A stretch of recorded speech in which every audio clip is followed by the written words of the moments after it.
আসসালামু আলাইকুম রহমতুল্লাহ বারাকাতুহু। শুভ দুপুর প্রিয় বন্ধুরা, আশা করি ভালো আছেন।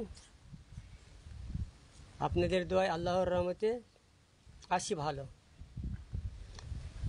যে একটি কথা আমিও বুঝতাম না, বেশ কিছুদিন ধরে দেখতেছিলাম অনলাইনে, সোশ্যাল মিডিয়ায় পিআর পদ্ধতি। এর পিআর পদ্ধতিতে অনেকে অনেক কথা বলতো।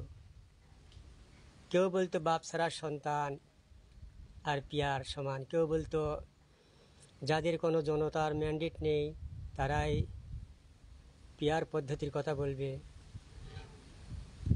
পরবর্তীতে একদিন ভদ্রলোকের একটা টক শো দেখলাম, এবং আবু হেনা রাজ্জাকী সাহেব তো বারবার বলতেইছেন যে পিআর পদ্ধতিটা যদি হয় তাহলে সবার জন্যই ভালো।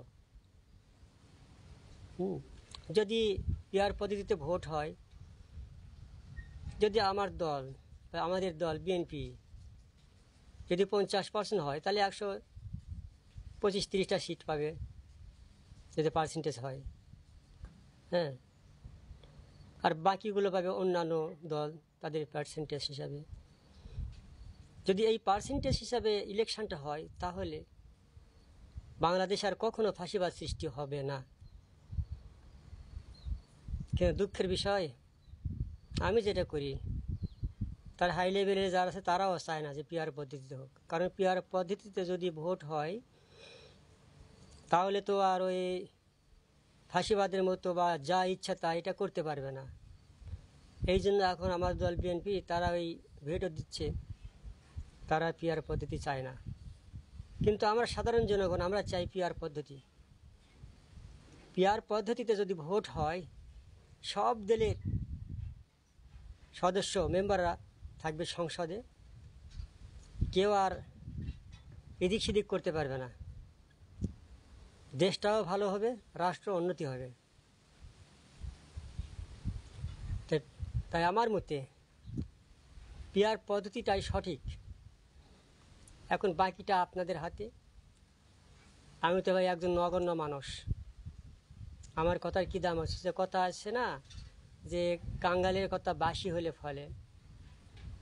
তবে সবাই যদি একতাবদ্ধ হয়, তাহলে পিআর পদ্ধতিতে ভোটটা দিক। যদি পিআর পদ্ধতিতে ভোট হয়, তাহলে বাংলাদেশ আর কখনো কোনো ফাঁসিবাদ তৈরি হবে না। আর তাছাড়া ওই এক সময় আমার দল বিএনপিও পরপর চ্যাম্পিয়ন হয়েছিল, তারপরে আওয়ামী লীগ তো যা করে গেলো সেটা সবার দেখায়। যদি এই ছাত্র জনতা রাস্তায় না নেমে এই বিপ্লব না ঘটাইতো, তাহলে এতদিন দেশের অবস্থা আরও খারাপ হয়ে যেত, মানুষজনের কথাই বলতে পারতো না। তাই আসুন আমরা সবাই, হোক না সে আমার দল, আমি সাপোর্ট করি।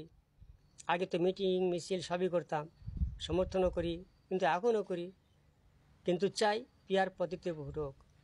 আসুন সবাই আমরা একসাথে হই, পিআরের জন্যে ঐক্যবদ্ধভাবে আন্দোলন করি, দেশটাকে এগিয়ে নিয়ে যাই। যাক, আমার মতে পিআর পদ্ধতি সঠিক পদ্ধতি। আপনাদের মতামতটা আপনারা পারলে কমেন্টের মাধ্যমে ব্যক্ত করুন। তো ভালো থাকবেন।